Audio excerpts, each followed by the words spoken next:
am Mark Burke, and this is part 2 of my series of videos about the great city of Dallas in north central Texas. Today we'll show you some of the spooky places in the area that are considered by some folks to be haunted.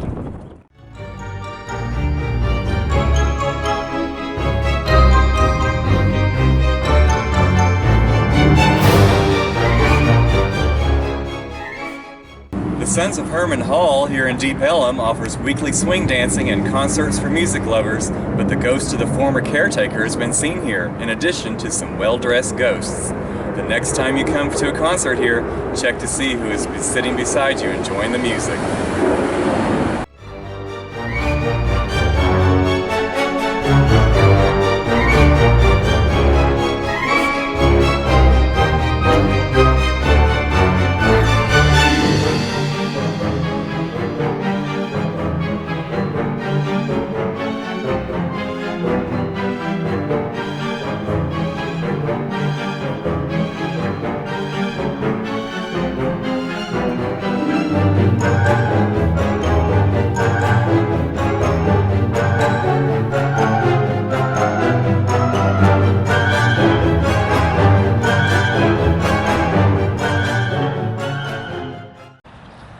Every town that has a lake in it has this same legend. A young lady in an evening gown waits by the side of the road for a ride in the pouring rain. Drivers that pick her up report that she asks to be taken to her parents' house, but when they arrive at the house, she vanishes. Later, the driver finds out that a young lady who lived at that house was killed years ago when her car drove off a bridge into the lake. Dallas has its own Lady of the Lake legend right here at White Rock Lake in East Dallas.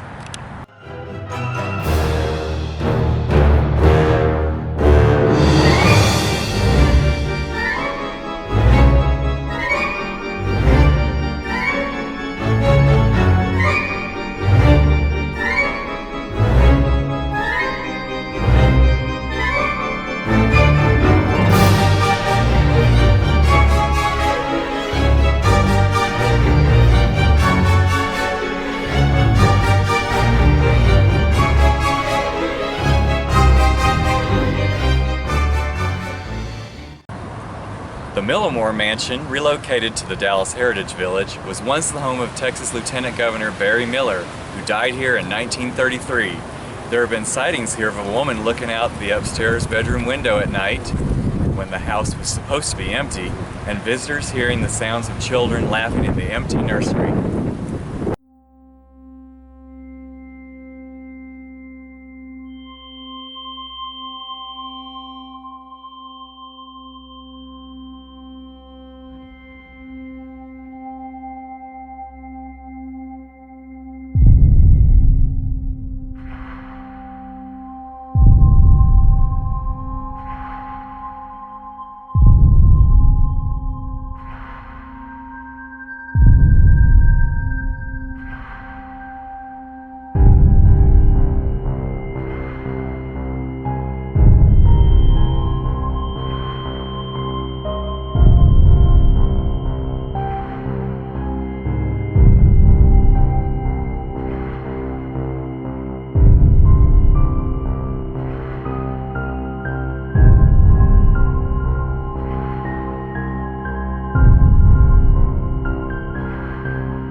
The Majestic Theater in downtown Dallas was opened in 1922 and has hosted such famous entertainers as Bob Hope, Mae West, Ginger Rogers, Harry Houdini, Cab Calloway, and Duke Ellington. Although those stars are now gone, one former occupant has remained in the building.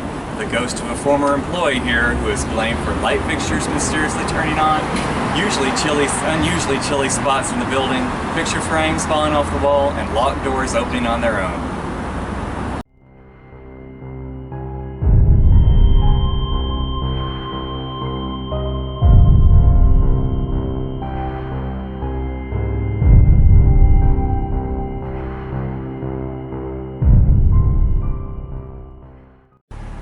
Legend has it that Flagpole Hill is the site of an Indian massacre.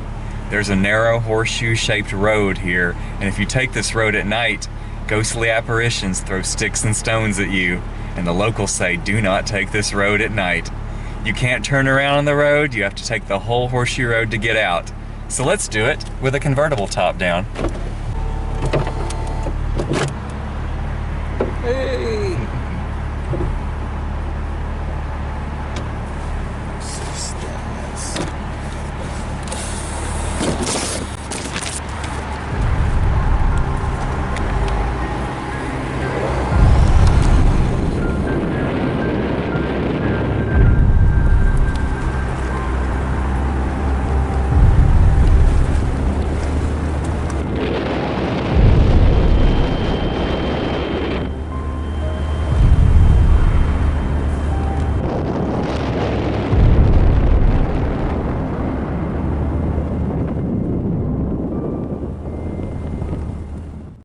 Also, there's a house in the adjoining neighborhood where a Playboy bunny was killed in the 80s.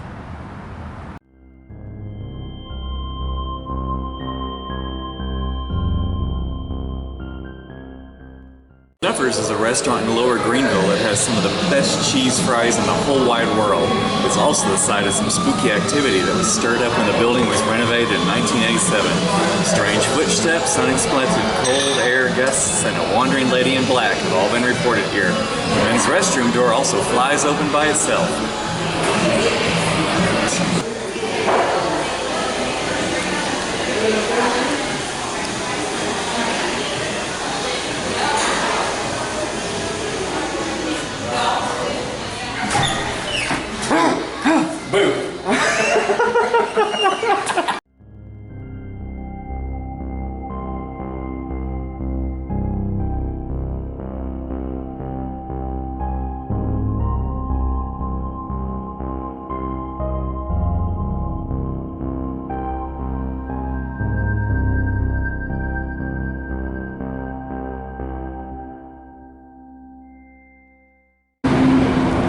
Hotel Lawrence in downtown Dallas is now operated by La Quinta, but it is far from an ordinary hotel. Opened in 1925, this 10-story building is believed to be the home to at least 4 ghosts. One is a woman whose high-heeled shoes can be heard clicking through the lobby late at night. Another is the ghost of a man named Smiley who was murdered in a room on the 10th floor. The third ghost is that of a congressman who committed suicide here. And finally, there's the ghost of a dapper-dressed gambler who might still be looking for the casino that used to be here in the 1920s.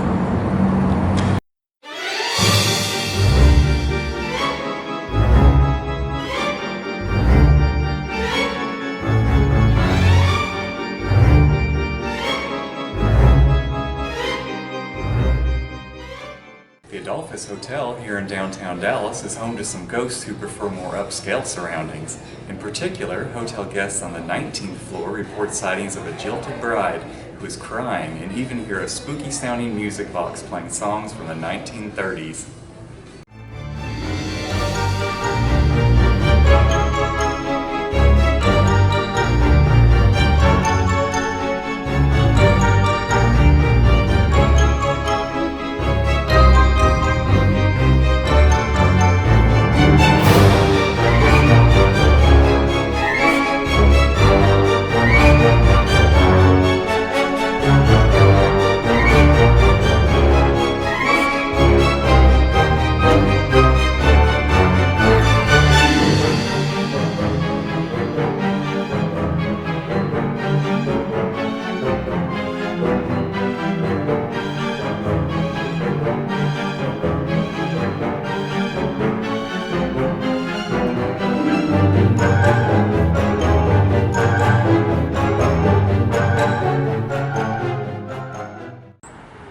As far as spooky sights go, all that was just child's play compared to Goatman's Bridge, located just south of Denton.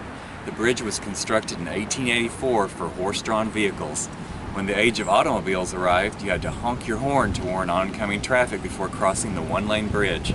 There is a legend that tells of a black farmer, referred to as locals as the Goat Man, who had a successful goat farm on the other side of the bridge. However, he was the victim of a lynching and was hung from the bridge.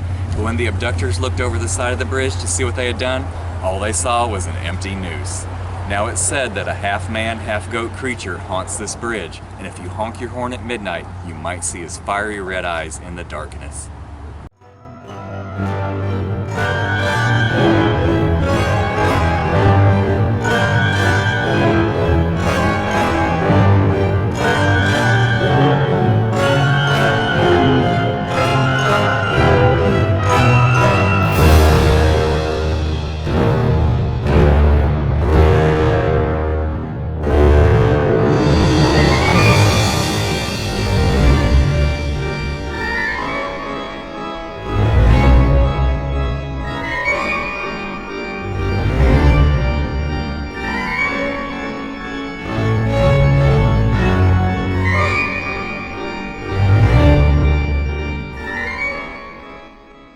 Ready?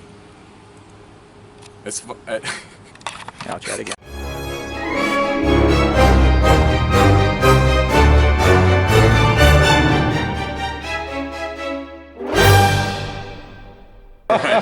Cheers, ghosts.